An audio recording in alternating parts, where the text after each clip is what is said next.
Hello students, welcome to my YouTube channel Fearless Studies. हम लोग करते हैं question number 6। Question number 5 of 1.3 हम लोग कर चुके थे और अब आते हैं क्वेश्चन नंबर 6 पर। क्वेश्चन नंबर 6 में क्या है? A certain freezing process requires that room temperature be lowered from 40 degrees Celsius at the rate of 5 degrees Celsius every hours। एक कोई भी प्रोसेस हो रहा है, उस प्रोसेस में फ्रीजिंग प्रोसेस हो रहा है, उसमें कहा जा रहा है कि 40 डिग्री सेल्सियस का टेम्परेचर है, तो हर घंटे हमें 5 डिग्री सेल्सियस टेम्परेचर को कम करते जाना है, गिराते जाना है। What will be the room temperature 10 hours after the process begins? 10 घंटे के बाद जो हमारा प्रोसेस कंप्लीट होगा, उस टाइम पर हमारा जो टेम्परेचर होगा वो क्या होगा? देखिए स्टूडेंट्स, आपके सामने अभी रूम का टेम्परेचर 40 डिग्री सेल्सियस है। इस टेम्परेचर को माइनस करते हैं 5 डिग्री सेल्सियस, कितना हो जाएगा? 35 डिग्री सेल्सियस। फिर माइनस करते हैं 5 डिग्री सेल्सियस, कितना हो जाएगा? 30 डिग्री सेल्सियस। अब ये 5 डिग्री सेल्सियस और 40 से 35 आने में जो टाइम वो लग रहा है बीच में, वो 1 आवर्स है। कितना है? 1 आवर्स। ओके, तो ये 1 आवर्स में 35, तो हर घंटे में 5 डिग्री सेल्सियस कम होता जा रहा है। ठीक है, अभी आपको क्या करना है? आपको ये बताना है कि यहाँ पर जो टेम्परेचर कम हो रहा है वो लास्ट में, मतलब आफ्टर 10 आवर्स हमारे पास जो रूम का टेम्परेचर है वो कितना है। देखिए क्या है, हमें ये निकालने के लिए सबसे पहले क्या करना पड़ेगा? अभी रूम का टेम्परेचर क्या है? रूम टेम्परेचर एट प्रेजेंट कितना है? 40 डिग्री सेल्सियस। ओके, तो जब कम हो रहा है तो उसको हम माइनस में रीड करेंगे। जब टेम्परेचर हमारा कम हो रहा है तो उसको माइनस में लिखेंगे। तो क्या हुआ यहां पर? Temperature every hours temperature lowered, कितना? -5 डिग्री सेल्सियस। ठीक है, माइनस क्यों दिखाया? क्योंकि कम हो रहा है। अब यहां पर आते हैं, हमें क्वेश्चन में करना है कि 10 आवर्स, आफ्टर 10 आवर्स जो हमारा टेम्परेचर होगा वो क्या होगा? तो रूम्स टेम्परेचर आफ्टर 10 आवर्स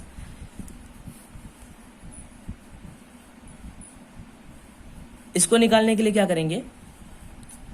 जो प्रेजेंट टेम्परेचर है ऐसे लिखेंगे, temperature at present minus temperature, total temperature lowered. जितना टेम्परेचर लोअर हुआ है उसको माइनस कर देंगे टेम्परेचर जो प्रेजेंट था रूम के अंदर। इसके लिए हमें निकालना पड़ेगा। देखिए टेम्परेचर एट प्रेजेंट हमें गिवन है, यहाँ पर लिखा हुआ है 40 डिग्री सेल्सियस। अब जो अभी टेम्परेचर लोअर होके 10 घंटे के बाद आया है वो क्या होगा? टेम्परेचर लोअर्ड इन 10 आवर्स, कितना होगा? 5 डिग्री सेल्सियस हर घंटे कम हुआ है, 10 घंटे तक कम हुआ है, तो 5 10 50 डिग्री सेल्सियस। तो अब यहाँ पर ले लेंगे टेम्परेचर एट प्रेजेंट, यहाँ लिख लेते हैं, इज इक्वल टू, इसके आगे कंटिन्यू करते हैं, 40 डिग्री सेल्सियस। अब यहाँ पर माइनस, जो माइनस लगा हुआ था हमारा, उसके बाद टोटल टेम्परेचर लोवर्ड कितना है? Total temperature lowered in 10 hours क्या है? 50 डिग्री सेल्सियस। कितना हो जाएगा? 40 minus 50 plus minus minus, answer आ जाएगा 10 डिग्री सेल्सियस, क्योंकि माइनस करना है। और यहाँ पर जो साइन लगेगा, सिंबल लगेगा, वो लगेगा माइनस का, बिकॉज हमारा जो बड़ा नंबर है उसके आगे माइनस लगा हुआ है, इसलिए यहाँ माइनस लग जाएगा। Okay students, so answer will be 10 degree Celsius. Last में 10 आवर्स के बाद जो हमारा टेम्परेचर होगा रूम का वो कितना होगा? 10 डिग्री सेल्सियस। उसके बाद आते हैं क्वेश्चन नंबर 7 पे। क्वेश्चन नंबर 7 में देखिए दिया हुआ है, in a class test containing 10 question. एक क्लास टेस्ट है, उसमें 10 क्वेश्चन हैं।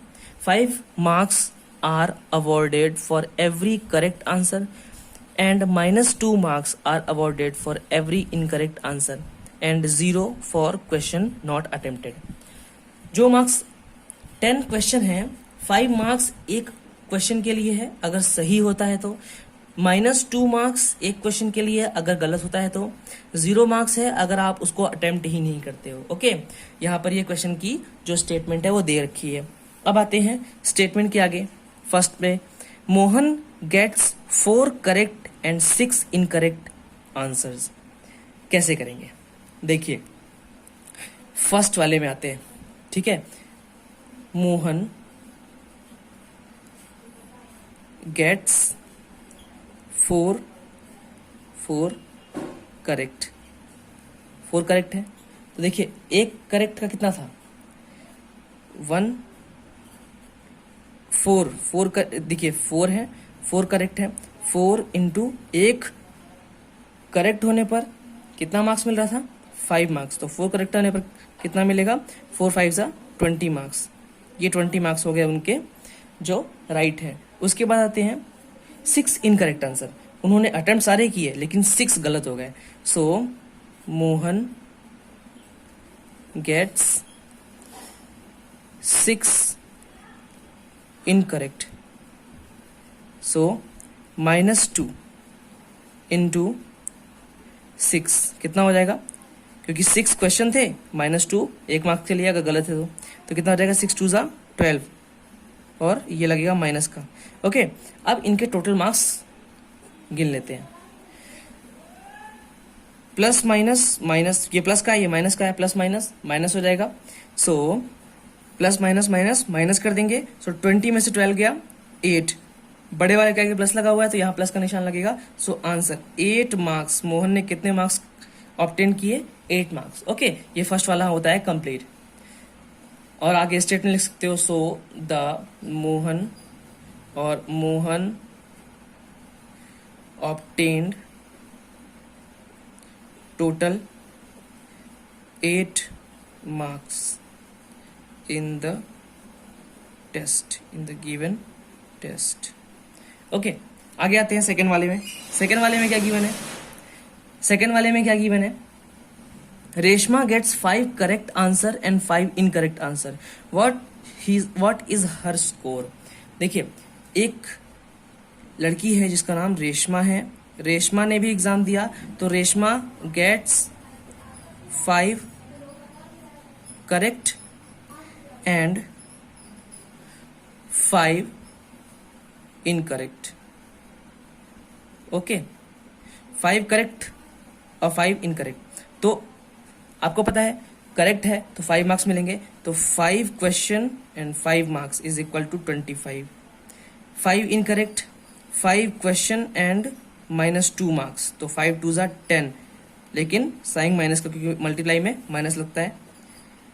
इनका भी हम प्लस कर लेंगे, प्लस माइनस माइनस तो यहाँ माइनस होगा, साइन बड़ा वाला नंबर जो है उसके आगे प्लस लगा हुआ है तो यहाँ पर प्लस लगाएंगे नीचे, और 25 में से 10 गया, बचेगा हमारे पास 15। सो 15 मार्क्स रेशमा ने ऑब्टेन किए। So Reshma obtained 15 marks in the test. Okay, ये कंप्लीट हो गया। आते हैं थर्ड वाले में। थर्ड वाले में कितना सिंपल है देखिए, Hina gets 2 correct and 5 incorrect answer out of 7 question. She attempts, what is her score. अब देखिए रेशमा ने और मोहन ने तो सारे अटेम्प्ट किए थे, लेकिन हिना एक ऐसी लड़की है जिन्होंने सिर्फ 7 अटेम्प्ट किए थे, उसमें से भी 2 करेक्ट हैं 5 इनकरेक्ट हैं। अब क्या होगा देखिए,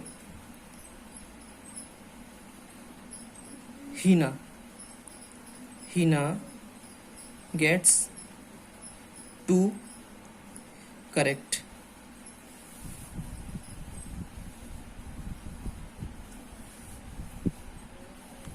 and 5 incorrect.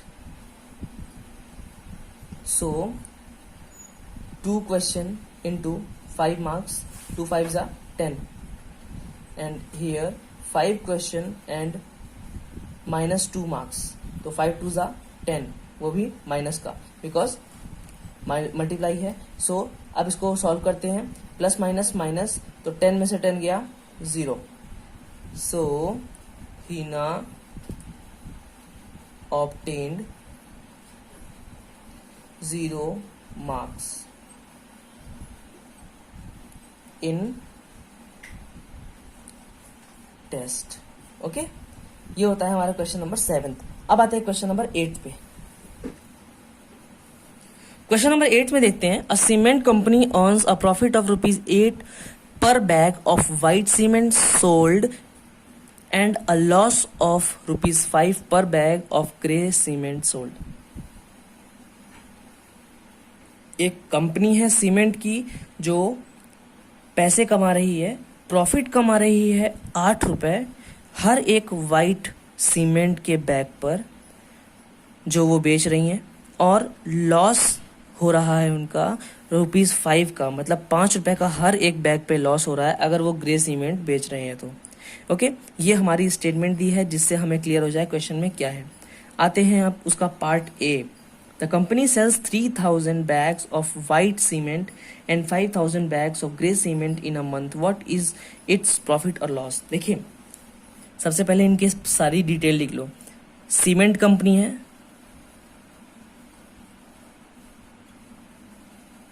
और उनका प्रॉफिट कितना हो रहा है? Profit ₹8 per bag on white cement and loss of ₹5 per bag on grey cement.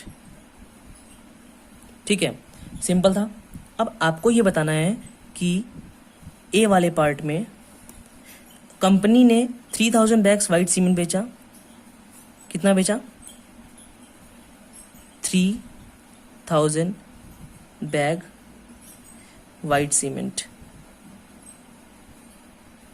ठीक है, sold and 5,000 bags grey cement. तो क्यों ना हम इनको यहां पर कैलकुलेट कर लें। 3,000 बैग इंटू कितना प्रॉफिट कमाया? हर एक बैग पे ₹8, तो 3,000 बैग पे कितना कमाया? 3 8 ज़ा 24 एंड 000 इतना जो है प्रॉफिट कमाया वाइट बैग पे। अब लॉस कितना हुआ? 5,000 बैग इंटू 5 हर एक बैग पे, तो 5 5 ज़ा 25,000 का लॉस हुआ। अब हमें बताना है कि इनका जो प्रॉफिट है या लॉस है कितना हुआ। देखिए, लॉस को हम माइनस से डिनोट करते हैं, तो इसको हम क्या करते हैं? -25 लिख देते हैं, इसको लिख देते हैं 24, क्योंकि ये हमारा प्रॉफिट था। ठीक है, अब यहां पर करते हैं टोटल लॉस और प्रॉफिट।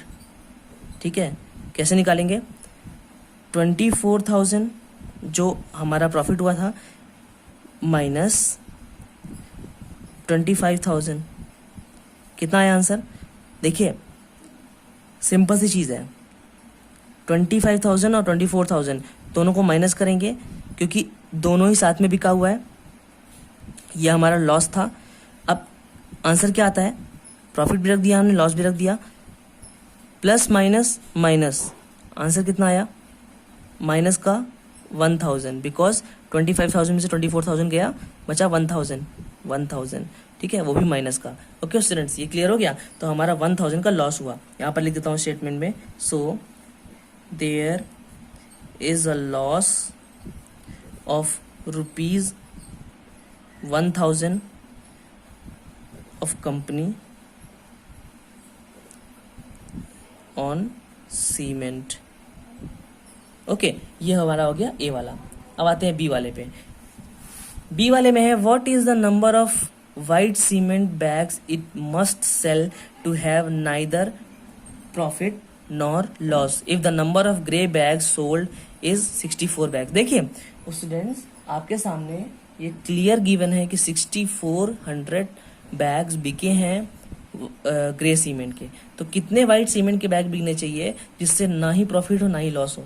सिंपल है, हमारे सामने क्या गिवन है, नंबर ऑफ, देखियो एक बैग पे प्रॉफिट कितना हो रहा है, व्हाइट वाले सीमेंट पे प्रॉफिट हो रहा है 8 इंटू कितने बैग बिकने चाहिए वो हमें नहीं पता, एंड उसके बाद यहां से माइनस कर देना है 64 बैग जो बिके हैं into loss, 6400 bags into 5 rupees हर एक बैग पे लॉस। ठीक है, तो आंसर कितना आना चाहिए 0, मतलब इसको इससे माइनस करते हैं, मतलब प्रॉफिट को लॉस से माइनस करेंगे तो आंसर आएगा 0। देखिए इसकी जगह पर हमें ये नहीं पता तो इसकी जगह हम x रख लेते हैं। ओके, तो 8 इंटू एक्स 8x हो गया, माइनस 6400 इंटू 5 कितना हो जाएगा, 5 4 जा 20, 5 6 जा 30, 32 और 2 0 और लग जाएंगे, ये हो गया 22,000 रुपीज। ओके, यहाँ पर कितना हो गया 8x रुपीज। अब यहाँ पर 0 है, ठीक है, तो ये एक इक्वेशन ऐसी बन रही है जिसमें हम इधर उधर आपके इज इक्वल टू के लेफ्ट साइड या राइट साइड में हम शिफ्ट कर सकते हैं। तो हम यहाँ पर छोड़ देंगे 8x और इज इक्वल टू के इस तरफ लेके आ जाएंगे 32,000 को। अब यहाँ माइनस में था 32,000, इधर आके प्लस में हो गया, बचा 8x, तो x को यहीं छोड़ देंगे, इधर ले आएंगे 32,000 के पास 8 को, जब डिवाइड करेंगे तो आंसर कितना आएगा, देखिए इसको डिवाइड करने पर आंसर आ जाएगा 8 1 8, 8 4 32, बचा 3 0, 3 0 यहाँ लगा देंगे, आंसर आया 4000 बैग्स। ओके, सो हम यहाँ पर देखिए 8 रुपीज था ना, और जहां पर हमें x रखा था वो हमारा बैग था ना, तो यहाँ पर 4000 हमने बैग फाइंड किया। ठीक है, 4000 बैग्स अगर हम बेचेंगे इनके साथ तो हमारा टोटल जो लॉस या प्रॉफिट आएगा वो टोटल 0 आएगा, ना ही लॉस आएगा ना ही प्रॉफिट आएगा। ओके, यहाँ तक क्वेश्चन क्लियर हुआ, यह हमारा क्वेश्चन कंप्लीट होता है 8th वाला। अब आता है क्वेश्चन नंबर 9th पे। क्वेश्चन नंबर 9th में है replace the blank with an integer to make it a true statement. देखो -3 गिवन है, क्वेश्चन नंबर 9 के ए वाला पार्ट देखिए, ब्रैकेट में -3 मल्टीप्लाई एक ब्लैंक दिया है फिर 27 दिया है। ठीक है, तो यहाँ पर जो ब्लैंक है उसमें ऐसा नंबर डालना है जो इस स्टेटमेंट को सही कर दे, मतलब -3 के साथ हम क्या मल्टीप्लाई करेंगे कि हमारा आंसर 27 आ जाएगा। देखिए -3 की टेबल में 27 कितनी बार में आता है, 9 बार में आता है, तो यहाँ 9 लगा देंगे। -3 इंटू 9 कितना हो जाएगा, 9 3 27, बट साइन तो माइनस का लग जाएगा, तो ये गलत हो जाएगा, तो 9 के साथ हम माइनस लगा देंगे। इससे क्या हो जाएगा, -3 -9, 9 3 27 और माइनस माइनस प्लस हो जाएगा मल्टीप्लाई होकर के। ठीक है, तो यहाँ पर आंसर आएगा -9। नेक्स्ट आते हैं बी वाले पे, बी वाले में है 5 मल्टीप्लाई फिर से ब्लैंक है, अब माइनस का 35 लगा हुआ है। 5 के साथ हम क्या मल्टीप्लाई करेंगे कि हमारा 35 आ जाएगा। 5 की टेबल में 7 बार में 35 आता है, लेकिन 5 7 से 35 करते हैं तो यहाँ पर पॉजिटिव रहेगा क्योंकि दोनों में ही पॉजिटिव लगा हुआ है, तो क्या करते हैं इसको नेगेटिव कर देंगे, इससे हमारे यहाँ पर नेगेटिव का निशान लग जाएगा। ठीक है स्टूडेंट्स, यहाँ तक क्लियर हुआ। सी और डी आप लोग खुद करिए, चलिए मैं करके दे देता हूँ आपको। ये dash multiply -8 is equal to -56। अब 8 की टेबल में 56 आता है, कितनी बार में आता है वो आपको पता करना है। अब यहाँ माइनस लगा हुआ है, तो यहाँ पर नंबर किस में रहेगा, नेगेटिव में या पॉजिटिव में, जिससे हमारा यहाँ नेगेटिव दिखाई पड़े। यहाँ पर नंबर जो आएगा वो पॉजिटिव में आएगा, क्योंकि पॉजिटिव और नेगेटिव ही मिलकर के नेगेटिव बनाते हैं। अगर नेगेटिव आ जाएगा तो नेगेटिव नेगेटिव पॉजिटिव हो जाएंगे मल्टीप्लाई करके, तो नेगेटिव का यहाँ पर नंबर नहीं आएगा, यहाँ पर जो नंबर आएगा वो पॉजिटिव का आएगा। तो क्या हुआ, 8 7 56। ओके, यहाँ पर आते हैं डी वाले में, डी वाले में है एक डैश मल्टीप्लाई माइनस का 12 इज इक्वल टू 132। अब स्टूडेंट्स एक तो आपको ट्राई करना पड़ेगा। ओके, तो ये मैं छोड़ रहा हूं आपको, इसका आंसर आप दो, ग्रुप में दो या कैसे भी दो, करिए इसे। ओके स्टूडेंट्स, आज के लिए इतना ही, thank you, bye bye. Next video में हम करेंगे डिवीजन के जो भी प्रॉपर्टीज हैं इंटीजर्स के लिए वो, एंड उसके बाद 1.4, और इस तरह से हमारा चैप्टर कंप्लीट हो जाएगा। Thank you students.